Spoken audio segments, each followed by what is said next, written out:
আসসালামু আলাইকুম। তো এরই মধ্যে সোশ্যাল মিডিয়াতে নিয়মিত অ্যাক্টিভ থাকেন যারা, অনেকেই জানেন কিংবা অনেকেই জানেন না এই যে দুইজন উপজাতি মেয়ে দেখতে পারতেছেন এদের সম্বন্ধে। তো চলেন আগে এরা কি করছে সেই ভিডিওটা আপনাদেরকে একটু দেখাই, তারপরে আপনাদের সাথে আলোচনা করছি।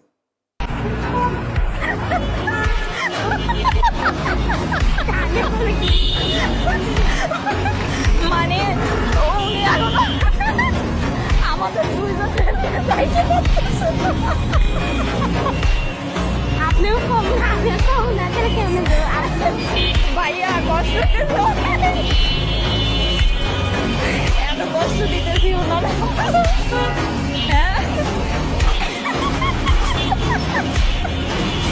তোরা তো উপজাতি, তোদের জাত নিয়ে আমরা কথা বলতে চাই না, কারণ জাত নিয়ে কথা বললে মানুষের কাছে আমরা দোষী হয়ে যাবো, তাই কথা বলবো তোদের মতো মেয়েদেরকে নিয়ে।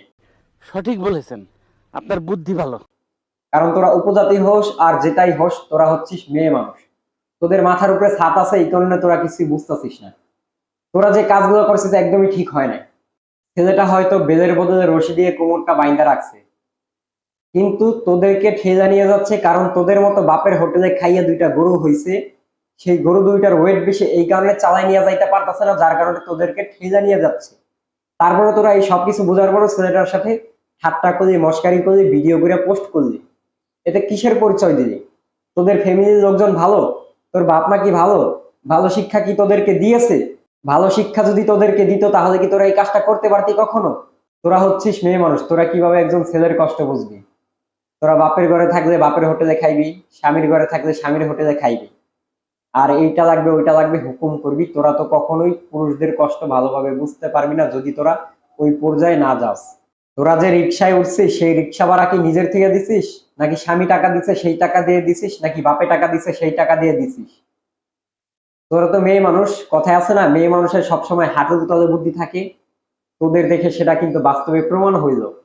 তোদের মতো কিছু কিছু মেয়ে মানুষের হাঁটুর তলে বুদ্ধি থাকে। ভালো মানুষ, ভদ্র মানুষ কখনো তার কপালে লেখা থাকে না।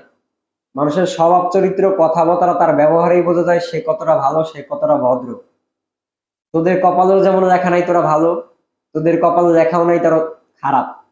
কিন্তু তোরা যে কাজগুলা করছিস সেই কাজে পরিচয় দিয়েছে তোরা কতটা জঘন্য। তোরা দুইজন মানুষ কতটা নিকৃষ্ট হইলে মানুষ এই সব ধরনের কাজ করতে পারে, একজন রিক্সা চালককে নিয়ে এইভাবে হাসি মস্কারা ঠাট্টা করতে পারে। একটা জিনিস তোদের মাথায় রাখা দরকার ছিল যে আমরা যে কাজগুলো করছি এতে কিন্তু আমাদের ফ্যামিলির উপরেও মানুষ দোষ দিতে পারে। কারণ আমার মতো অনেকেই বলবে তোদের ফ্যামিলি ভালো না, তোদের ফ্যামিলি খারাপ, নয়তো তোরা তো ভালো শিক্ষা পাইতি। তো এই জিনিসটা সবসময় মাথায় রাখবি, নিজের কোনো ভুলের কারণে, নিজের কোনো অপরাধের কারণে ফ্যামিলির লোকজনের উপরে যাতে সেই দায় না চাপে।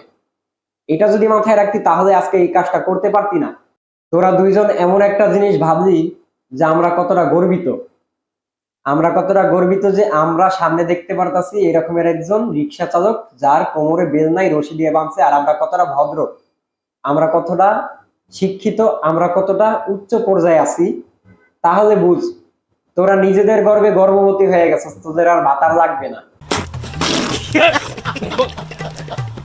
আপনারা যে কাজগুলো করছেন তাতে তো আমার মনে হয় আপনারা, কাকু ডায়লগটা দেন তো। আপনি তো সেল সেলায় বেচতে যাইবেন। তো সকলেই ভালো থাকবেন, সুস্থ থাকবেন, আর এই সব কাজকর্ম থেকে সকলেই একটু এড়িয়ে চলার চেষ্টা করবেন। এমন কাজ করবেন না যেন নিজের কারণে, নিজের ভুলের কারণে ফ্যামিলির উপরে দায়ভার চাপে, অথবা নিজের ভুলের কারণে সমাজের মানুষ আপনাদেরকে গালাগালি করে। তো আজকের ভিডিও পর্যন্তই। আসসালামু আলাইকুম।